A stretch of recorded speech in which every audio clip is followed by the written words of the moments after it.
The important thing is to work your chains up until you hit 4 inches, and then you're gonna do it for the height too.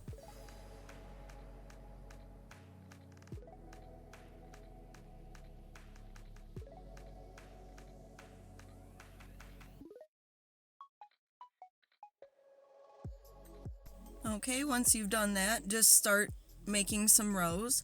I'm doing double crochets for this example, so that's exactly what I'm going to be doing.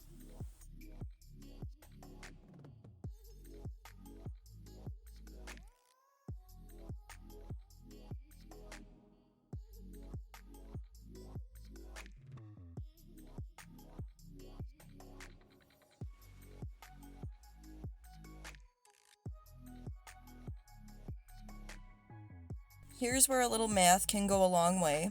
I've only done up to 1 inch, and in that inch I find myself with simply 2 rows.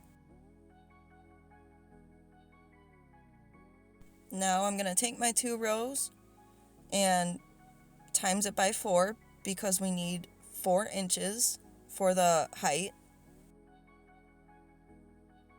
I don't know why I had to think about it so long, but the answer is 8. So our swatch should consist of 8 rows.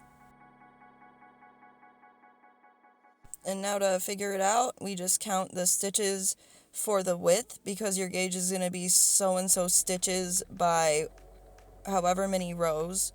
And here I'm just counting my stitches. So mine is 18 stitches. So that's basically it if you wanted to do it the fast way. So my gauge is 18 stitches by 8 rows. Or you could simply work up for the whole swatch. And here I'm just made the whole swatch and I'm just making sure it's 4 by 4. And I don't mean to spoil it, but it is.